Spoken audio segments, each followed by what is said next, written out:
Hello everybody. तो इस lecture में हम देखेंगे सरफेस एरिया एंड वॉल्यूम में। तो सबसे पहले जो हम शेप देखने वाले हैं वो है आपकी क्यूब। तो सबसे पहले हम देखेंगे क्यूब के बारे में, इसका total surface area, lateral surface area और इसका वॉल्यूम कैसे निकलता है।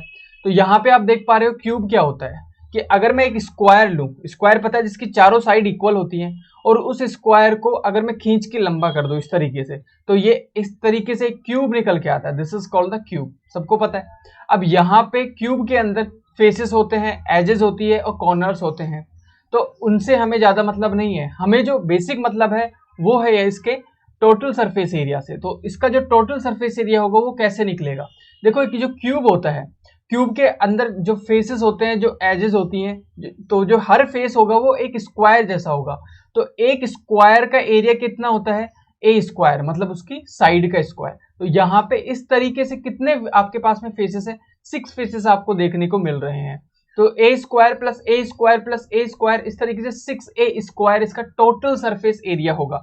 तो total surface area will be 6a square. Clear. अब बात करते हैं लेटरल सरफेस एरिया। देखो लेटरल शब्द का मतलब क्या होता है। लेटरल शब्द का मतलब है कि जो ऊपर वाला जो आपका फेस है और जो नीचे वाला फेस है, अगर मैं इसको रिमूव कर दूं तो जो आपके 4 फेसेस बच गए ना, जिस कमरे में आप बैठे हुए हो उसकी सीलिंग को और उसके फ्लोर को हटा दो, तो जो चारों दीवारें बच जाती हैं उसको लेटरल बोलते हैं। ठीक है, उसको लेटरल बोलते हैं। तो उनका सरफेस एरिया कितना होगा, वो कितनी दीवारें हैं, 4 है, तो उसका लेटरल सरफेस एरिया होगा 4a स्क्वायर, ए स्क्वायर प्लस ए स्क्वायर प्लस ए स्क्वायर प्लस ए स्क्वायर, तो 4a स्क्वायर हो गया। तो लेटरल सरफेस एरिया और टोटल सरफेस एरिया में डिफरेंस पता चल गया। ओके, अब हम बात कर लेते हैं वॉल्यूम की। वॉल्यूम का मतलब क्या होता है, देखो वॉल्यूम का बेसिकली मतलब होता है कि जो आपका बेस है, जो आपका शेप है, उसका बेस का जो भी एरिया हो, तो इसका जो बेस होगा वो कैसा होगा, वो होगा एक स्क्वायर जैसा, क्योंकि सारे के सारे फेसेस कैसे, स्क्वायर जैसे। अगर वैसे अगर सेम बेस के ऊपर सेम शेप की मैं एक डिस्क रख देता हूं, सेम सेम सेम सेम रखता जाता हूं, एक पर्टिकुलर हाइट तक रखता जाता हूं, तो यहां पे वॉल्यूम निकल के आता है। तो इसकी जो हाइट होगी वो भी कितनी होगी, वो भी आपकी ए हाइट तक होगी।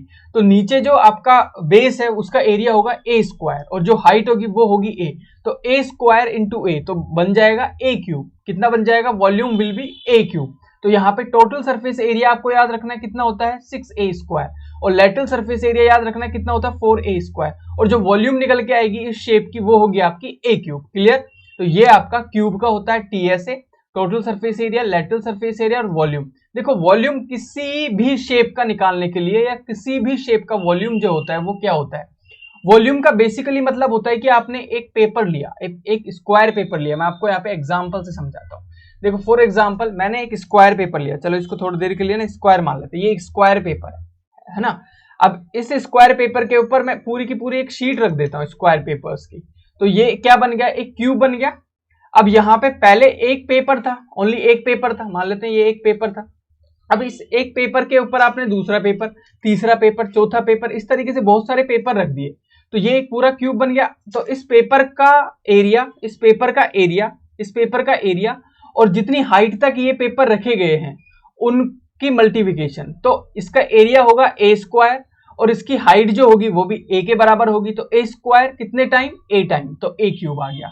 तो वॉल्यूम का बेसिकली मतलब किसी भी शेप को जब हम 2D से 3D में कन्वर्ट कर रहे होते हैं तभी उसका वॉल्यूम निकलता है। तो पहले ये एक स्क्वायर था, पहले ये एक स्क्वायर था, अब स्क्वायर को मैंने खींच के ऊपर की तरफ क्या कर दिया, एक क्यूब बना दिया।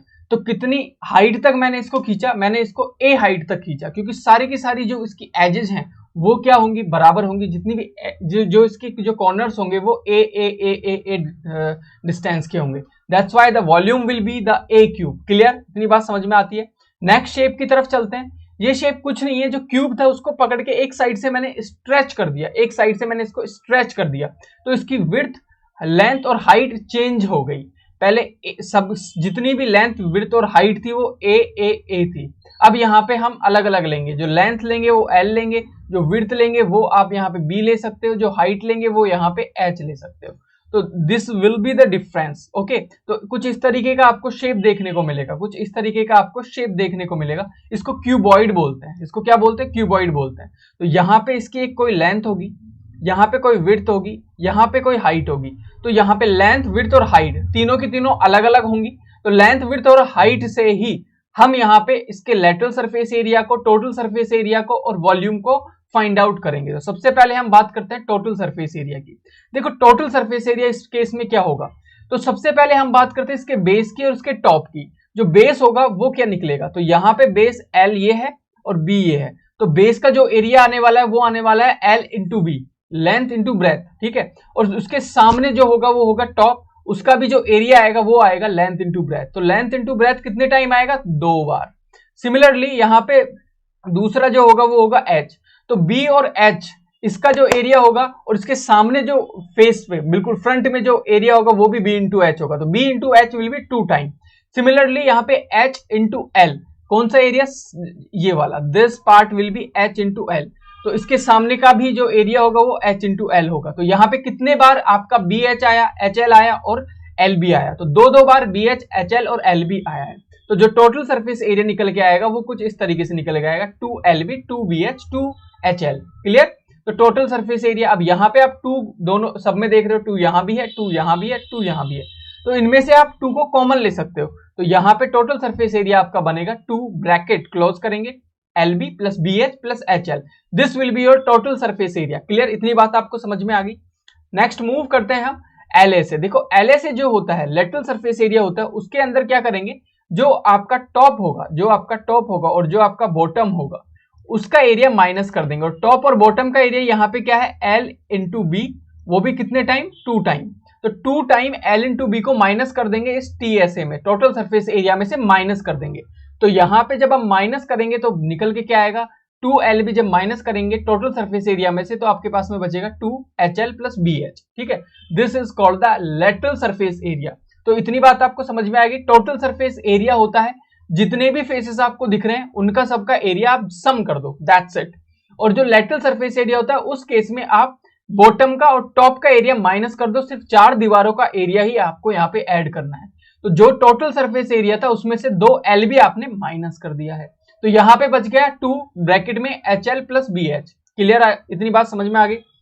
अगर मैं वॉल्यूम की बात करूं तो यहाँ पे जो बेस है, जो बॉटम है, वो क्या है, यहाँ पे लेंथ इंटू ब्रेथ, ठीक है, क्योंकि वो एक रेक्टेंगल है और कितनी ऊंचाई तक है, कितनी हाइट तक है, H हाइट तक है।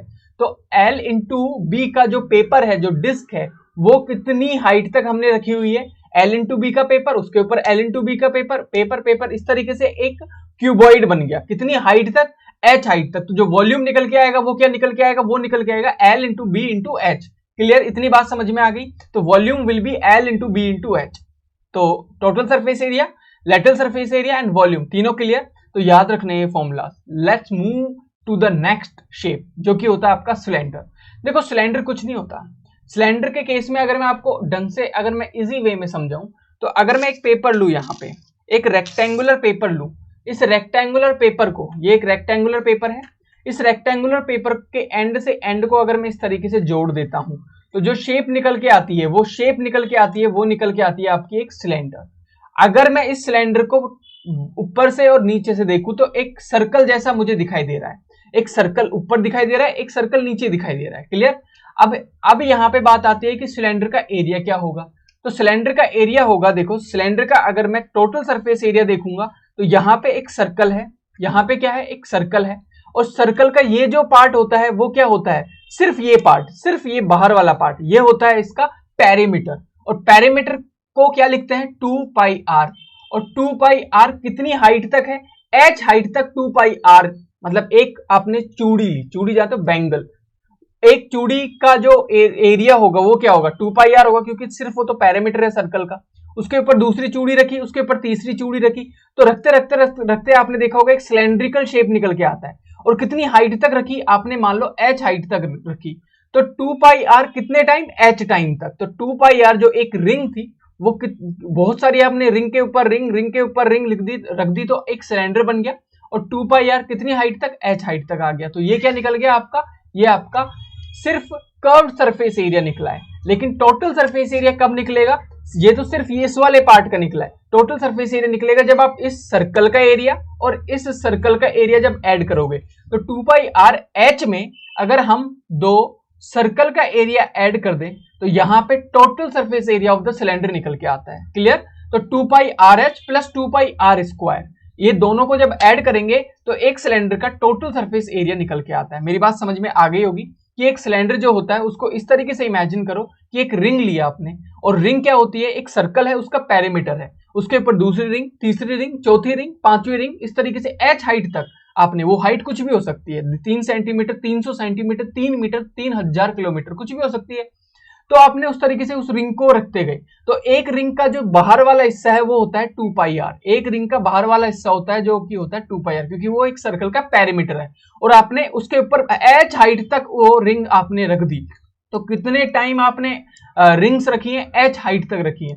तो जो ये निकल के आया 2 पाई आर एच, वो क्या निकल के आया, वो निकल के आया this part, this external part is the 2 pi r H. Okay, अगर मैं इसकी टीएसए की बात करूं, टोटल सरफेस एरिया की बात करूं, तो जो ये कर्व्ड पार्ट है इसके अंदर आपको 2 सर्कल के एरियाज भी ऐड करने पड़ेंगे। क्यों ऐड करने पड़ेंगे, क्योंकि जो इसका एंड जो है इनके वो सर्कुलर इन शेप है। तो एक सर्कल का एरिया क्या होता है, पाई आर स्क्वायर, तो यहाँ पे 2 ऐड करने हैं, that's why I added 2 pi are square here. Clear, इतनी बात समझ में आ गई। तो 2 pi r h plus 2 pi are square. अब इसमें से आप कॉमन ले सकते हो, लेकिन बेसिक फॉर्मूला इस तरीके से बनता है। तो टोटल सरफेस एरिया होगा 2 pi are square plus 2 pi r h. इसमें से आप कॉमन ले सकते हो, दोनों में क्या कॉमन आ रहा है, यहाँ पे 2 पाई और आर, क्योंकि दोनों का रेडियस तो सेम ही होगा, 2 पाई आर कॉमन आ रहा है, तो आर प्लस में एच ये बचता है। तो इसको हम शॉर्ट में इस तरीके से भी लिख देते हैं। क्लियर, इतनी बात समझ में आ गई टीएसए। अब हम यहाँ पे चलते हैं सीएसए, कर्व्ड सरफेस एरिया। जैसे मैंने पिछले शेप में लैटरल सरफेस एरिया बताया था, लैटरल इसलिए बोलते हैं क्योंकि वहां पे कर्व नहीं होता है, यहाँ पे जो शेप है उसके अंदर कर्व प्रेजेंट है, वो कर्व शेप में है, तो लैटरल नहीं, उसको कर्व सरफेस एरिया बोलते हैं। इस केस में हम टॉप और बॉटम के एरिया को हटा देते हैं। टॉप और बॉटम में यहाँ पे क्या है, सर्कल है, तो जो 2 पाई आर स्क्वायर है इसको हटा दिया जाएगा, सिर्फ बचेगा क्या, 2 पाई आर एच, इसलिए इसको बोलते हैं curve surface area. Now come to the next point, the volume, very important. देखो वॉल्यूम की जब बात आती है तो वॉल्यूम के अंदर पाई आर स्क्वायर एच कैसे आया, देखो पाई आर स्क्वायर एच का मतलब है, अभी हम सरफेस एरिया की बात नहीं कर रहे, अभी हम पूरे के पूरे इस पार्ट की बात कर रहे हैं। तो यहाँ पे एक सर्कल था, एक आपने प्लेट ली, प्लेट बोल दो कि बिल्कुल चपटी हुई डिस्क ली, उस डिस्क का एरिया क्या होगा, उसका होगा पाई आर स्क्वायर। उसके ऊपर दूसरी डिस्क रखी, तीसरी, चौथी, पांचवी, छठी, सातवीं, आठवीं, नौवीं, 10वीं, इस तरीके से एच हाइट तक आपने डिस्क रखी। अब एच हाइट तक जब डिस्क रखी तो यहाँ पे 2 पाई आर एच की जगह यहाँ पे आपका पाई आर स्क्वायर आएगा वॉल्यूम के टाइम, क्योंकि आप पूरे के पूरे पार्ट को ले रहे हो जो कि सिलेंडर ने ऑक्यूपाई किया हुआ है। तो पाई आर स्क्वायर कितने टाइम आएगा वॉल्यूम में, एच टाइम। तो pi are square how many times, h times. तो pi are square h will be the volume of the cylinder. Clear, तो ये टीएसए, सीएसए और volume of the cylinder will be, these are the formula. Next move करते हैं spare के ऊपर। देखो spare को एक्सप्लेन करना थोड़ा सा मुश्किल होता है, इसको आपको याद रखना है। जो टीएसए होता है और सीएसए वो सेम होता है, क्योंकि इसमें से कोई बॉटम और टॉप को हम रिमूव नहीं कर सकते, क्योंकि ये पूरा का पूरा एक जैसा होता है। तो जो टीएसए होगा वो भी 4 पाई आर स्क्वायर, और जो सीएसए होगा वो भी 4 पाई आर स्क्वायर होगा। वॉल्यूम की बात कर लेते हैं, वो होगा आपका 4/3 pi r cube. This is what you have to remember, TSA CSA will be same because यहाँ पे कोई टॉप बॉटम होता ही नहीं है इस शेप में, सारा का सारा बॉल जो होती है वो चारों तरफ से सेम होती है। तो 4 pi are square will be TSA, 4 pi are square will be CSA and the volume will be 4/3 pi r cube. अब तुम्हारे दिमाग में आएगा कि सारे आपने एक्सप्लेन किए, लेकिन ये 4 पाई आर स्क्वायर कहाँ से आया, ये तो एक्सप्लेन करो TSA में। इसका जो होता है वो एक एक्सप्लेनेशन होता है with the help of little bit trigonometry, और थोड़ी सी जब बड़ी क्लासों में जाओगे तो उसके अंदर आप इसको प्रूव भी करोगे, ठीक है, क्योंकि ये एक तरीके से कैसा शेप है, टोटल एक पूरा का पूरा विदाउट कॉर्नर शेप है।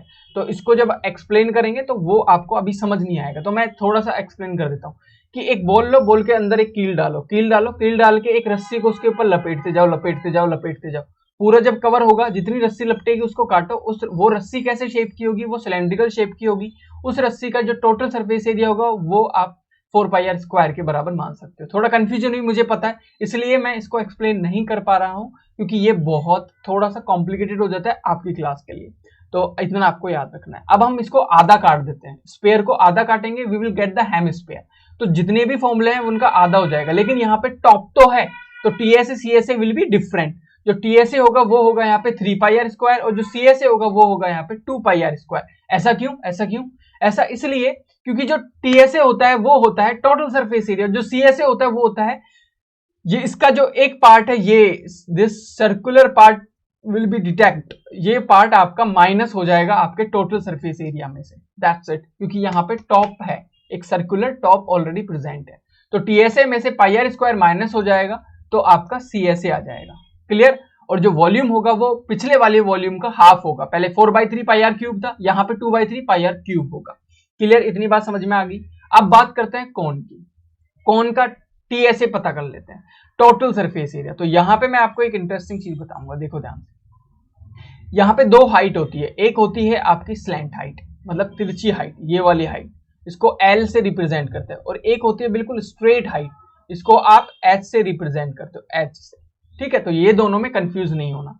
तो जब हम सरफेस एरिया की बात करते हैं तो हम कंसिडर करते हैं लेटरल, ये वाली एल वाली, ठीक है। स्लैंट हाइट की बात करते हैं, स्लैंट हाइट की बात करते हैं, तिरछी हाइट की बात करते हैं, क्योंकि बीच में हम जा ही नहीं रहे। तो यहाँ पे जो टोटल सरफेस एरिया होगा वो होगा पाई आर एल प्लस में पाई आर स्क्वायर। तो पाई आर एल क्या होगा, इस कोन के बाहर का एरिया, और प्लस में पाई आर स्क्वायर क्या आया, टीएसए की बात कर रहा हूं, तो जो नीचे सर्कुलर शेप दिख रहा है इसका एरिया हमें ऐड कर देना है। तो pi r l will be the area of the conical shape, जो कोन बना, जो आपका कोन बना, जो बाहर का जो पार्ट बना, उस कोन के शेप को हम यहाँ पे प्रेजेंट कर रहे हैं, उस बाहर की शेप को हम प्रेजेंट कर रहे हैं। लेकिन जब नीचे वाली शेप की बात आती है, जब नीचे वाली शेप की बात आती है, that shape is in the form of circular, और हम उसको ऐड करेंगे in the form of pi are square की फॉर्म में, क्लियर। तो यहाँ पे टोटल सरफेस एरिया आएगा पाई आर एल प्लस में नीचे का circle which is pi are square, clear. अब हम बात करते हैं टीएसए, अगर इसको शॉर्ट में लिखा जाए तो पाई आर कॉमन आ जाएगा, एल प्लस में R will be inside the bracket. अब हम सीएसए की बात करें, कर्व सरफेस एरिया, तो यहाँ पे जो नीचे का सर्कल है वो माइनस हो जाएगा, डिटेक्ट हो जाएगा, the formula will be pi r L, clear. इतनी बात समझ में आती है। अब हम बात करते हैं वॉल्यूम की। जो आपका सिलेंडर होता है, सिलेंड्रिकल का जो वॉल्यूम होता है पाई आर स्क्वायर है, उसका 1/3 पार्ट होता है आपका कोन। जब एक सिलेंडर के अंदर वो कोन को फिट किया जाता है तो वो किसी भी हाइट का कोई भी एक कोन है, कोई भी एक कोन है, उसी हाइट का अगर एक सिलेंडर है, सेम हाइट का एक सिलेंडर है, उसके इसी हाइट के सिलेंडर के अंदर अगर इसी हाइट का अगर मैं कोन फिट करूंगा तो उसका जो वॉल्यूम होगा वो 1/3 टाइम होगा। दिस इज एम्पेरिकल, ये एक्सपेरिमेंटल है, ये किया हुआ है, that's why we will write the 1/3 pi are square H. तो याद रखना है कोन का जो वॉल्यूम होता है वो 1/3 time of the same height of the cylinder का वॉल्यूम होता है, क्लियर।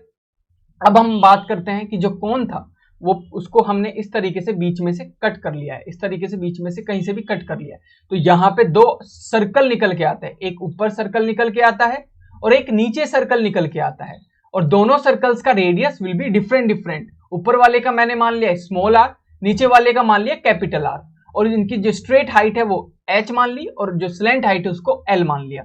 अब यहाँ पे बात आती है कि इसका टीएसए, सीएसए और वॉल्यूम। तो सीएसए जो होगा वो होगा पाई आर एल, लेकिन यहाँ पे जो आर होगा वो डिफरेंट डिफरेंट होने की वजह से we will add small R plus में कैपिटल आर, क्लियर। इतनी बात समझ में आती है। अब हम नेक्स्ट चलते हैं इसका टीएसए निकालने के लिए। तो टीएसए पिछले वाले कोन की तरह होगा, लेकिन जो रेडियस होगी वो अलग अलग होने की वजह से यहाँ पे हम डिफरेंट डिफरेंट रेडियस ऐड करके लिखते हैं, जैसे पाई आर एल ब्रैकेट में आर प्लस एल प्लस में पाई आर आर स्क्वायर प्लस में कैपिटल आर स्क्वायर प्लस में स्मॉल आर स्क्वायर। तो दोनों जो स्मॉल आर और कैपिटल आर है वो दोनों ऐड हो जाएंगे, क्योंकि दोनों सर्कल यहाँ पे ऐड हो रहे हैं। ऊपर वाला सर्कल का एरिया भी ऐड होगा, नीचे वाले, अगर देखो यहाँ पे इसको खोल के लिखा जाए तो ऐसे नहीं लिख सकते, पाई आर स्क्वायर प्लस में पाई कैपिटल आर स्क्वायर। ये किसका फॉर्मूला, छोटे वाले सर्कल का, ये बड़े वाले सर्कल का, क्लियर। इतनी बात आपको समझ में आ गई होगी, आई होप। अब हम वॉल्यूम की बात करते हैं। This formula is very very very important, very very very confusing.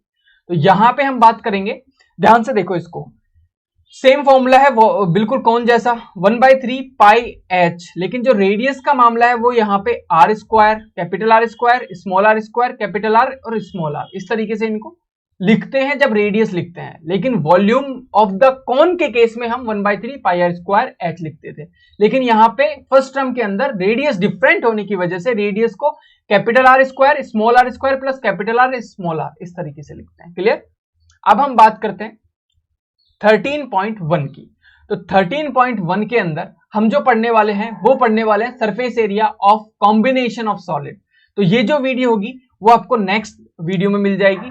तो यहां तक अगर आपको कोई भी कंफ्यूजन है, नेक्स्ट वीडियो हम 13.1 देखेंगे, उससे अगले में 13.2, इसलिए मैं अलग अलग वीडियो, आप मुझे कमेंट सेक्शन में सजेस्ट करो कि क्या मैं पूरा का पूरा चैप्टर एक वीडियो में लेके आऊं या फिर एक एक जो आपका एक्सरसाइज है वो अलग अलग वीडियो में लेके आऊं। तो यहां तक आपको कोई भी कंफ्यूजन है, please let me know in the comment section. Thank you everybody. और आपको 13.1 देखने के लिए अगली वीडियो आ जाएगी 1-2 दिन के अंदर, उसका आपको इंतजार करना है और आपको नीचे कमेंट सेक्शन में बताना है कि क्या पूरा का पूरा chapter with each and every question एक ही वीडियो में चाहिए कंसाइज पूरा का पूरा, या फिर अलग अलग वीडियो में आपको एक्सरसाइजेस चाहिए 13.1, 13.2, 13.4 इस तरीके से। तो please let me know in the comment section. Thank you. Please hit the subscribe button अब नेक्स्ट वीडियो की नोटिफिकेशन के लिए और मुझे सपोर्ट करने के लिए। Thank you.